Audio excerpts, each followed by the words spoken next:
Bueno, en base a lo que habéis dicho, entiendo que entonces esa dinámica, no sé si decir propia de la primera era, pero bueno, esa dinámica en la que se parece más a un tipo de conflicto nuclear podría cambiar debido a todo esto, ¿no? A haber una especie de warfighting, por así decirlo, en el espacio. ¿O qué opináis respecto a eso? Pues Sí, yo... Vale. Pues la verdad es que no lo tengo tan claro. Es decir, hay buenos argumentos tanto como puede haber un bastante warfighting o combate nuclear, combate espacial en el espacio exterior, a cámara de redundancia, como a que eso físicamente, precisamente a esa gran, lo que decía Cristian, ¿no? De esa gran, que haya constelaciones de miles de satélites, pues también es un incentivo menor a que haya combate en el espacio. También tenemos que diferenciar qué es lo que entendemos por guerra por guerra espacial, ¿no?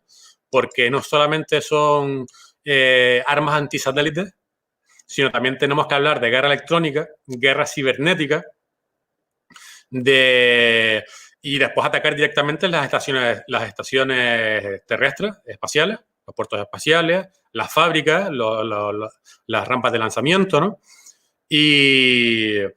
O atacar directamente los silos, ¿no? Es decir, atacar un silo de un misil o de un cohete, eso es ya guerra espacial, ¿no? Y no es guerra en el espacio, a pesar de que es guerra espacial, ¿no? Hacer jamming a la central, es decir, habrá guerra espacial, habrá seguro, porque todo, es decir, en un futuro, bueno, ya en el presente, todo depende del espacio y de muchas más cosas, ¿no? Pero también depende del espacio para el GPS, para comunicaciones, etcétera. Y por tanto, ya simplemente hacer interferencia en el GPS, eso es guerra espacial. Y cada vez se usará más ese tipo de interferencia.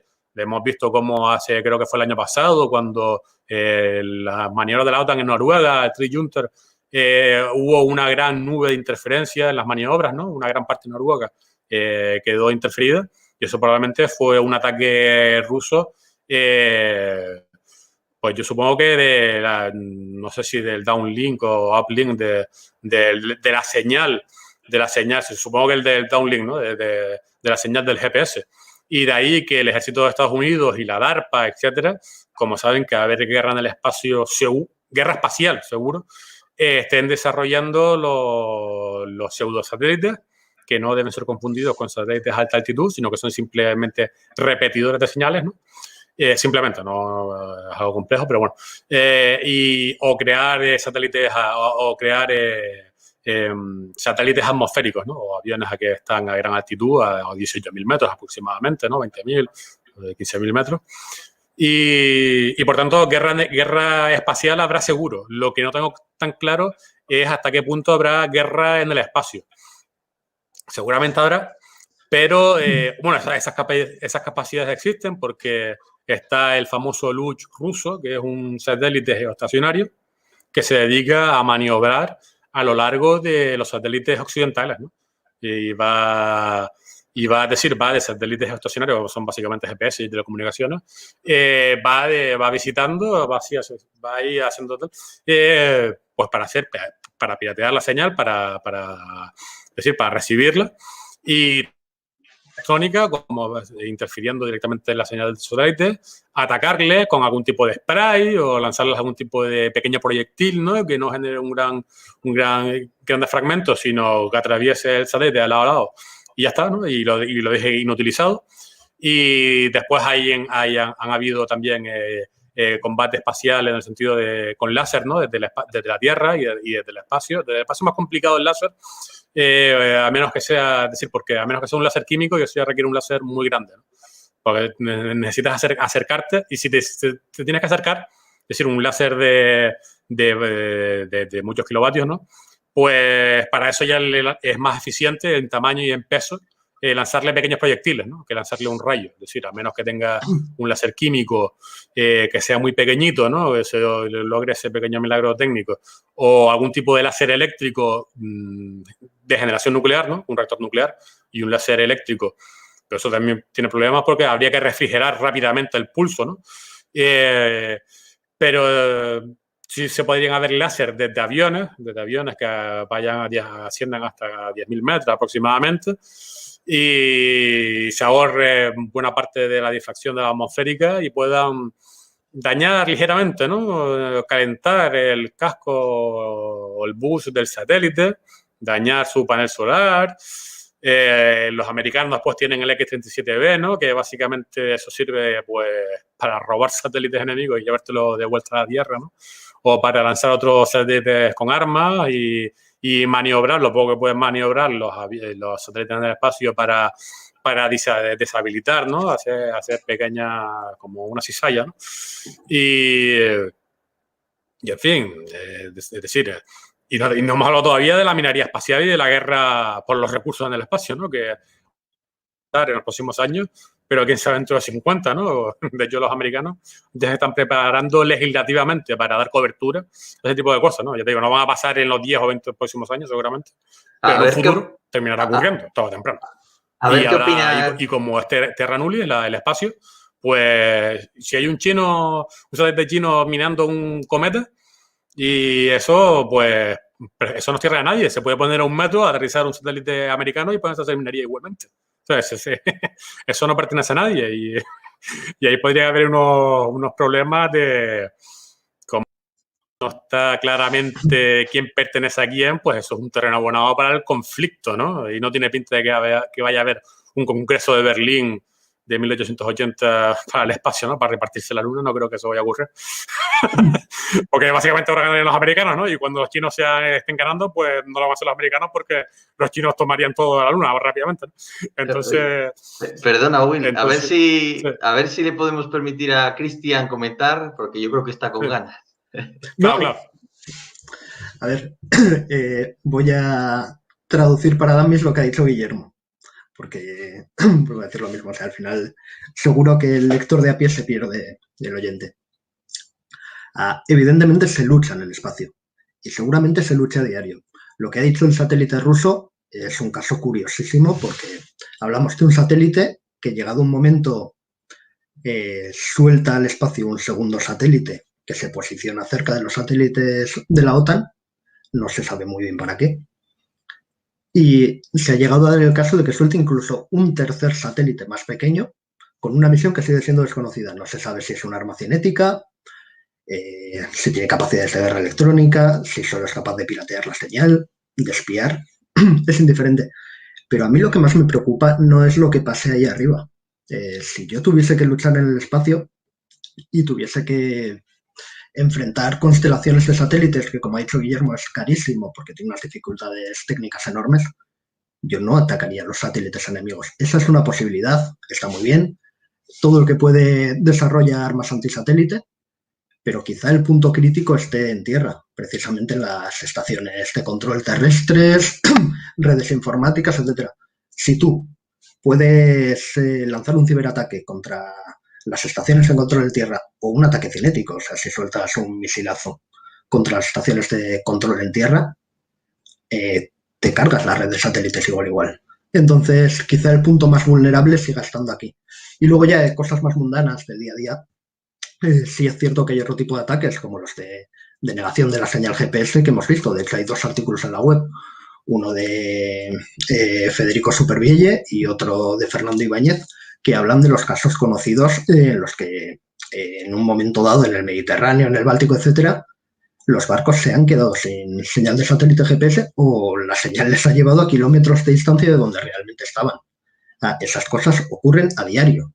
Entonces, por eso, quien más, quien menos se tiene que preparar, y países que en principio no tienen ninguna capacidad, porque lo acaba de preguntar uno de los oyentes, de desarrollar armas antisatélite como España, que nos queda muy, muy lejos, lo que sí pueden hacer es prepararse para defenderse en otros aspectos. España sí tiene satélites en el espacio o colabora en proyectos con Francia, como el Helios, etcétera, y sí puede minimizar las vulnerabilidades, por ejemplo, invirtiendo en ciberseguridad.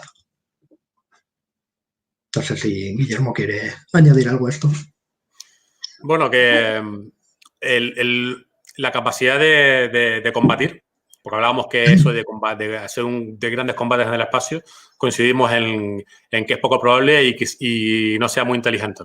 De hecho, como comentaba al principio, las estrategias se diseñan para tratar de disuadir los combates. Es decir, si hablábamos de las grandes constelaciones para hacerlo todo resiliente, en la estrategia norteamericana o lo que se ha publicado, las 17 páginas, hablan de generar resiliencia, ¿no? Eso básicamente es para no fomentar ataques enemigos, pero también en el segundo pilar hablan de aumentar la capacidad de defensa y de combate en el espacio. Porque en el caso de que la disuasión no se pueda mantener, hará falta pues combatir contra y negar las capacidades espaciales del adversario. Quizás no toda su red de satélites, pero, por ejemplo, destruir las señales es decir, los GPS que están en órbita media, y a lo mejor sí podría, es decir, si la interferencia, podría haber incentivos para atacar directamente esa red de satélites o atacar satélites específicos. Es decir, si quieres destruir ciertos satélites de reconocimiento, ¿no?, de vigilancia, que pueden estar vigilando tus bases de bombarderos, ¿no?, estratégicos, tus plataformas de lanzamiento de satélites y ver como han publicado, ¿no?, si Irán va a lanzar o no va a lanzar un satélite, o Corea del Norte va a lanzar o no va a lanzar un ICBM.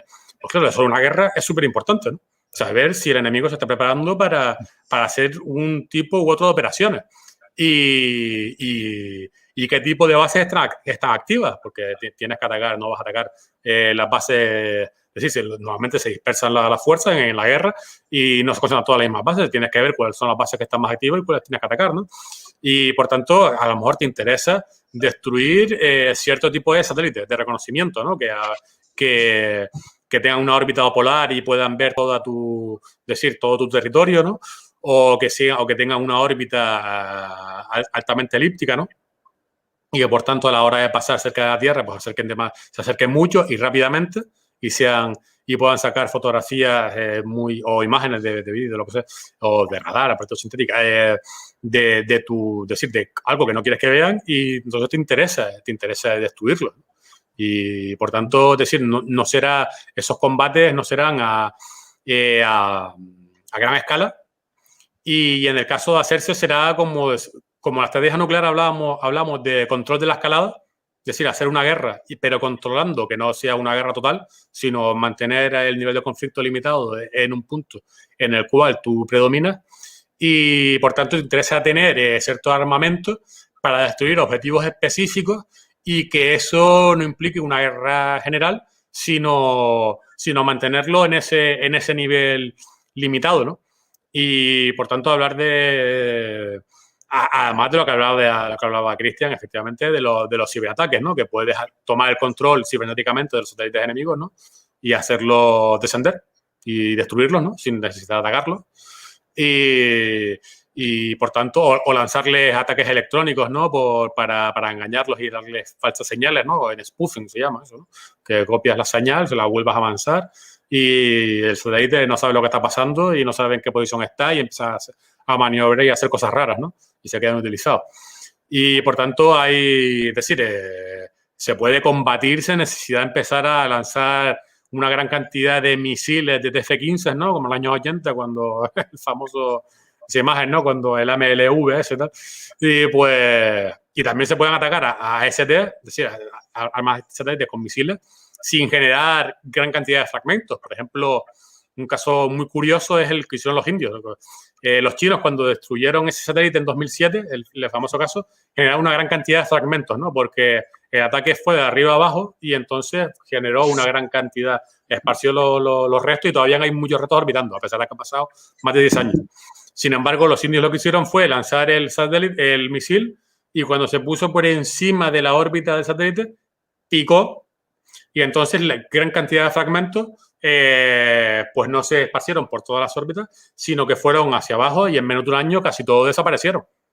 Y se generó mucho menos fragmentos porque era un proyectil mucho más macizo Y además los fragmentos los chinos creo que generaron 10.000 fragmentos y los indios unos 1.000, creo que fue, no recuerdo ahora exactamente, pero bastantes menos, ¿no? Y además en una dirección que al poco pues no causó daños en las órbitas del resto de los satélites y además pues básicamente fueron decayendo muy rápidamente por la dirección del ataque. Y por tanto hay maneras de hacer guerra cinética sin generar una gran cantidad de desperdicios, ¿no? que destruya todo el espacio, ¿no?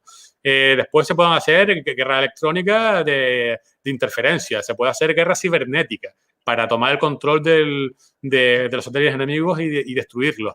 Es decir, hay una cantidad de gamas de maneras para hacer guerra limitada, ¿no? De ahí que las Fuerzas Aéreas de Estados Unidos vayan precisamente a la escuela del control, ¿no? De hacer una estrategia de control controlada, de guerra, de combate en el espacio, no ya solo combate espacial, sino incluso en el espacio, o de objetos que están orbitando, ¿no? Y muy importante, ¿no? Y además, China y Rusia tendrán unos gran incentivos para hacer ese tipo de ataques porque la estrategia, la arquitectura espacial defensiva que va a ser América o Estados Unidos en los próximos años va a ser absolutamente espectacular, ¿no? Pero lo que está desvelando...